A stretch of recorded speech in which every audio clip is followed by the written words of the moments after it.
kita untuk ikut tes tersebut dan hasilnya alhamdulillah keluar yaitu microdeletion syndrome. Oke, microdeletion syndrome adalah?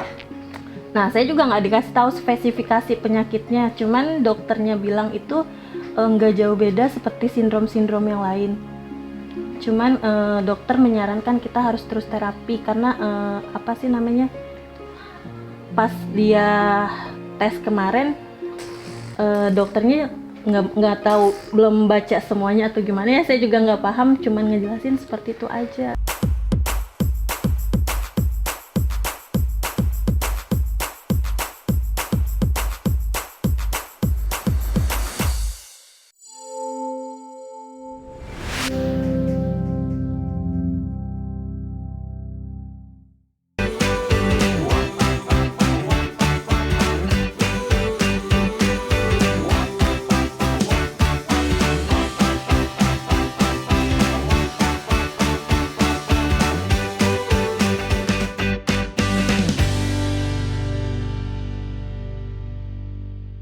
Jika hidup berkisah tentang perjalanan manusia, maka kita akan melihat banyak sekali kisah yang terkadang bisa mengantarkan kita untuk lebih memperhatikan, yang terkadang mampu menegur kita untuk lebih bersyukur dengan nikmat kuasa Allah Subhanahu wa Ta'ala, yang terkadang mampu membuat kita tersadar dan mampu menjadi pribadi yang lebih baik.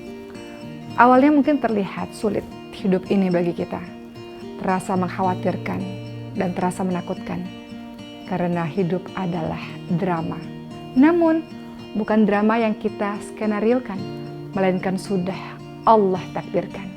Untuk kita yang berjuang, untuk kita yang sabar, untuk kita yang ikhlas, bahkan untuk kita yang pasrah dan menyerah, Allah masih memberikan kasih sayangnya. Allah Subhanahu wa Ta'ala Maha Baik. Jangan menyerah, karena menyerah akan membuat kita lemah. Mohon kepadanya agar dikuatkan, karena yang di langit yang punya kuasa. Selalu langitkan doa kita. Sisanya tawakal kepada Allah Subhanahu wa Ta'ala. Karena dalam perjalanan ini Allah Maha Tahu yang terbaik. Dan kisah ini tak akan pernah usai.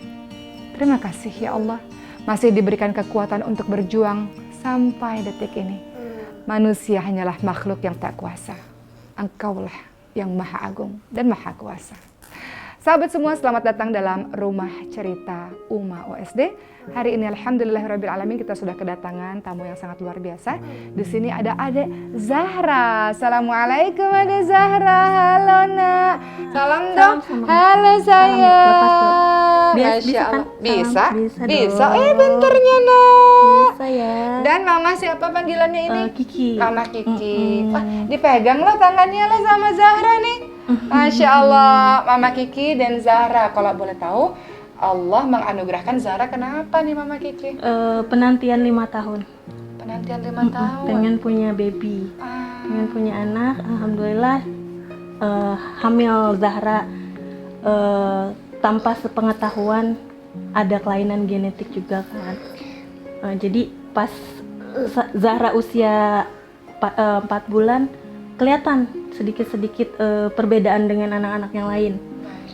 Jadi di usia 4 bulan kan biasanya bayi-bayi itu udah mulai tengkurap, kepalanya udah mulai berdiri tegak. Nah, Zahra belum. Zahra masih kayak anak-anak lain. Masih kayak anak-anak bayi baru ya, belum bisa apa-apa. Terus tapi ketika kita, mohon izin kita flashback sebentar, tangannya Uma dipegang-pegang sama Zahra ini. Jadi waktu Mama Kiki ini mengandung semuanya sehat? Nggak ada masalah. Melahirkannya juga enak? Maksudnya sesar tidak ada bayinya menangis? Tidak. Bayinya tidak menangis. Masuk ke NICU pada saat itu? Bukan NICU sih, ke semacam perinatologi. Dokter juga nggak menjelaskan kenapa-napanya. Pas ketahuan udah umur 4 bulan ke atas. Baik. Akhirnya mulai ketahuan terjadi sesuatu kepada Zahra karena perkembangan Zahra yang tidak sama dengan perkembangan bayi-bayi yang lain. Bayi-bayi yang lain. Zahra, boleh dilepas dulu nggak sebentar? Lepas. Nanti umanya kesini terus nih. Umanya lepas dulu tangannya. Anak pinter. Oke. Oke. Baik. Apa yang terjadi ketika sudah 4 bulan kok nggak sama seperti anak-anak lain, masih berbaring, tidak ada perkembangan yang sesuai dengan usianya, mulai curiga pada saat itu Mama Mulai Kiki? curiga. Kemudian? Dan kita coba rujuk ke rumah sakit di dekat rumah kan kebetulan. Dokter yang berbeda kan, dokter yang melahirkan juga justru nggak tahu. Kita rujuk ke sana dan akhirnya dirujuk ke salah satu rumah sakit besar di Jakarta. Ya. Nah di situ kita lakuin semua serangkaian tes, termasuk tes kromosom. Karena spesifikasi dokternya itu banyak sebelum ketahuan microdeletion syndrome itu Down syndrome. Nah sebelum Tapi kalau Down syndrome kan ada wajah khas iya, ya, tapi khas. kalau Tapi Zahra, ini nggak ada. iya. Terus microdeletion yang kedua di spesifikasi Cornelia de Lange syndrome. Iya, ini Nah, juga kayaknya wajahnya nggak seperti Cornelia de Lange, bukan? Iya, Ya? makanya. Karena Cornelia de Lange kayak gini nih teman-teman sekalian. Nah, kita juga punya teman-teman Iya. yang seperti Cornelia wajahnya de Lange khas. syndrome. Kemudian, Nah udah gitu di usia 1 tahun 3 bulan, alhamdulillah dapat kesempatan tes microarray analis gratis Masya Allah. dari Prodia kan, karena perjuangannya juga sih waktu itu buat pengen tahu nih karena biayanya lumayan cukup mahal ya Oma waktu itu. Akhirnya diberi kesempatan oleh salah satu teman di IRD kita untuk ikut tes tersebut dan hasilnya alhamdulillah keluar yaitu microdeletion syndrome. Oke, microdeletion syndrome adalah Nah, saya juga nggak dikasih tahu spesifikasi penyakitnya, cuman dokternya bilang itu nggak jauh beda seperti sindrom-sindrom yang lain. Cuman dokter menyarankan kita harus terus terapi karena pas dia tes kemarin dokternya nggak tahu, belum baca semuanya atau gimana ya, saya juga nggak paham, cuman ngejelasin seperti itu aja. baik, teman-teman sekalian, ini tentunya kita harus tanya kepada yang ahli ya, mamanya kita harus tanya kepada dokter, tapi menurut yang kita baca orang awam kita orang awam ini, termasuk microdeletion syndrome itu di dalamnya ada Angelman syndrome, seperti Utin. Ini ada videonya, saya pernah buat video bersama Utin. Termasuk juga Prader-Willi syndrome seperti anak saya, itu juga termasuk dari bagian dari microdeletion syndrome. Ada juga William syndrome, yang salah satu public figure Indonesia kita juga ada anaknya yang Allah anugerahi William syndrome. Tapi yang jelas daripada itu semua, kita mau tahu dulu, selain perkembangan terlambat dibandingkan dengan yang lain-lain, apa sih ciri-ciri dari Zahra ini ketika dia sekian bulan? Ciri-cirinya apa selain lebih lambat pergerakan atau pertumbuhannya dibanding dengan teman-teman lain? Ciri-cirinya apa? Kalau boleh tahu Zahra berapa usianya? 4 tahun 4 bulan, 4 Desember tahun, 4 kemarin. bulan. 4 tahun 4 bulan. Untuk ukuran usia 4 tahun termasuk berarti agak kecil berarti ya? Kecil. Jadi dokter sih cuman bilang dia nggak mungkin besar seperti anak-anak yang lain. Dokter cuman bilang gitu, tapi ya kita juga nggak tahu ya, karena kan saya awam sekali sama masalah-masalah seperti itu. Jadi ya kita cuman mengusahakan agar dia tetap sehat aja. Baik, jadi ciri-cirinya adalah selain perkembangannya lambat, kemudian atau tidak sama seperti teman-teman lainnya, keduanya badannya tidak besar atau dan bertumbuh. otaknya maaf ya kecil. Otaknya kecil. Karena udah dilakukan yang dimasukin ke dalam itu MRI otak. MRI otak. Dokter Syaraf menjelaskan bahwa otaknya Sasva tuh kecil. Jadi untuk menangkap pertumbuhannya itu dia sangat lambat. Dokter Syarafnya bilang seperti itu. Otaknya setelah MRI otak ternyata hasil otaknya adalah kecil. Mikrosefali. Mikrosefali. Oh, ini mikrosefali ya? Iya, Tapi nggak kelihatan ya mikrosefali. karena mungkin badannya juga kecil ya. Cuman dokter bilang mikrosefali dan otaknya kecil. Oke. Jadi kalau misalnya pada umumnya anak-anak normal otaknya besar, agak besar gitu, dia dokter menjelaskan cuman sebesar biji kelereng. Dokternya menjelaskannya seperti itu. Baik. Tapi ini prestasi udah bisa duduk loh ini. Iya, udah bisa, alhamdulillah, berkat punya adik juga. Oh, Masya Allah. Iya, alhamdulillah punya adik, jadi dia ngerasa adiknya udah bisa jalan, dia ngikutin, jadi sekalian terapi-terapi Tapi juga kan. secara penglihatan, pendengaran itu semuanya berfungsi dengan baik. Berfungsi dengan baik, cuman kalau untuk merespon dia nggak bisa kayak anak-anak lain merespon, kita panggil merespon enggak, kecuali apa yang dia mau nih. Dia misalnya ngelihat aku atau neneknya bikin susu atau neneknya lagi di meja makan, dia nangis. Oh, berarti Itu menangis. kode dia minta makan atau minta susu gitu. Jadi berbicara tidak, Ya. tapi menangis. Menangis. Kalau ngantuk menangis, lapar menangis. Iya, kalau ngantuk dia lebih ke bobo sendiri. Oke. nggak ada misalnya nangis, nggak. Kalau ngantuk dia lebih tidur sendiri, lapar doang sama pengen susu nangisnya. Kalau berarti kalau seperti pup dan sebagainya juga kalau nggak nyaman nangis juga? Nangis. Nangis, kadang kita juga tahu kan dia ganti pampasnya per 2 jam sekali. Karena cepat sekali penuh pampasnya. Tapi makan semuanya dalam kondisi normal, alhamdulillah. Baik. Jadi Masya Allah kita sudah tahu ciri-ciri dari microdeletion syndrome. Walaupun wallahu alam ya, apakah sebenarnya ada yang lebih spesifik lagi sindromnya? Karena harus pemeriksaan. Dilakukan pemeriksaan ke luar negeri. Ya. Mudah-mudahan teman-teman sekalian yang menonton video Pejuang Nicu ini banyak juga yang dokter, Mama Kiki. Kemarin juga ada beberapa dokter yang akhirnya menonton sebuah video dan akhirnya menginformasikan ini kayaknya si adik ini yang ini begitu. Jadi mudah-mudahan dengan adanya video seperti ini, kita sama-sama belum tahu secara spesifik karena belum dilakukan darah yang diambil dan dikirim ke luar negeri itu. Karena biayanya mahal ya Mama Kiki ya Mama.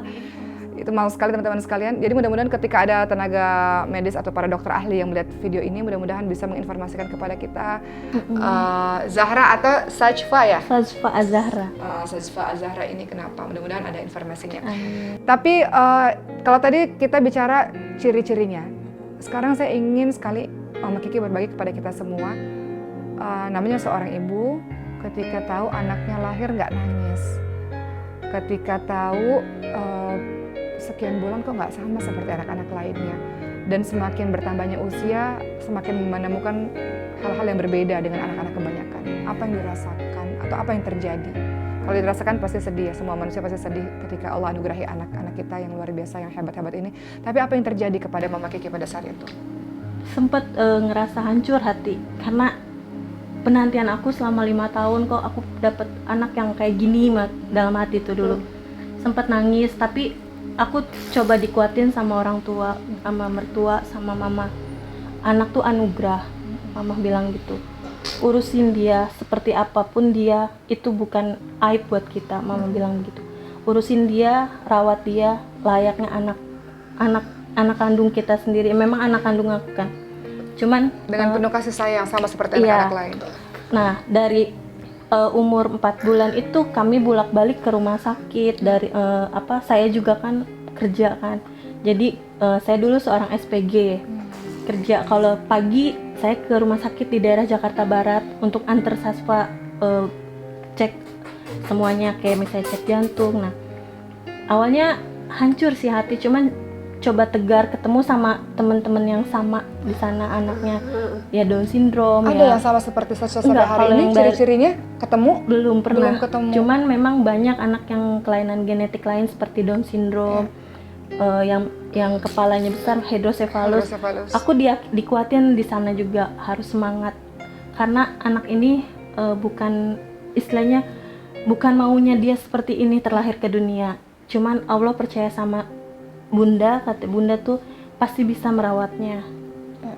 Nah dari situ saya tegar, saya bisa melalui semua hari-hari untuk nganter Sasfa terapi, untuk nganter Sasfa bolak-balik ke rumah sakit. Jadi buat saya semangat aja ketemu sama teman-teman di rumah sakit itu waktu itu.